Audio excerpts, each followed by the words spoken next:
Здруженијето за промоција и развој на инклузивно општество Инклузива во пресрет на локалните избори потсетува дека инклузивна заедница е онаа заедница во која секој нејзин граѓанин има можност за еднакво учество во сите активности, донесување на одлуки, работење, управување и развој. Лицата со попреченост и семејствата со член со попреченост многу често се неправедно запоставени, ограничени, па дури и отфрлени од заедницата на која и припаѓаат и во која можат многу да придонесат. Голем дел од гласачките места не се пристапни за лицата со попреченост, нема доволно пристапни училишта, градинки, институции, а дури и таму каде што има рампи, тие не се според стандардите за пристапност, смета председателката на Здруженијето Инклузива Благица Димитровска. Ние веќе работиме со неколку партии за нивната инклузивност, бидејќи се почесто ги слушаме дека внимаваат на инклузивноста, но тоа се однесува само на пол, националност, најмалку за попреченоста. Работејќи со овие партии, мислам дека потикнавме и други, затоа што веќе имаме идентификувано 5 лица со попреченост, и тоа различна попреченост, на листите за советници. Но не е само таа причина за да бидат инклузивни. Идентификуваме дека ретко кој има канцеларии своји, било која партија, што се пристапни за да можат да им се приклучат граѓаните со попреченост. Многу ретко ги вклучуваат во донесување на нивните политики. Тоа е инклузивноста. Да креира политики, да биде вклучено на листи, но и да се слушаат нивните барања.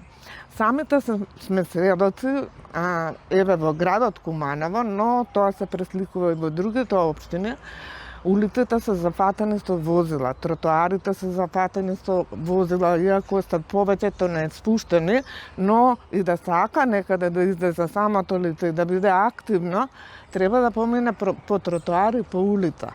Една лента од коловозите се зафатени со возила, бидејќи се направени паркинг места.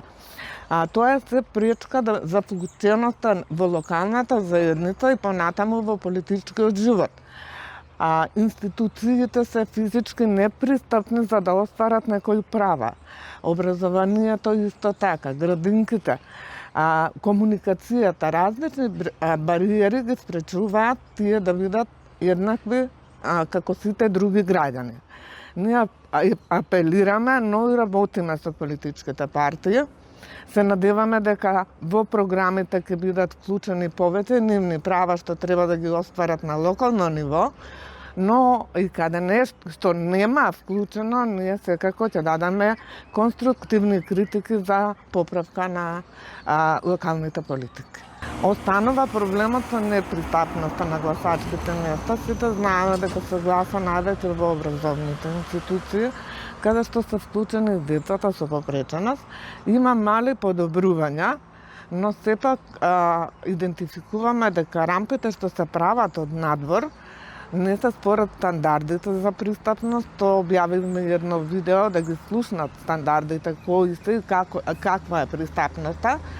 Во повеќето училишта во внатрешноста има скали, но и училниците на кат, во некои училишта има направено лифтови, но повеќето не работат.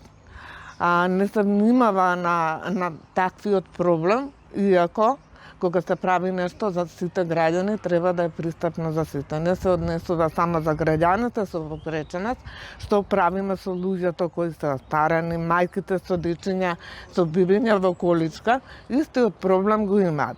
Вториот проблем е комуникацијата, бидејќи лицата со попреченост се граѓани кои имаат различни потреби. Информациите кои не се пристапни, апелираме кампањите на политичките партии да бидат во соодветни формати, за да може да разбере секој граѓанин и да се одлучи да гласа.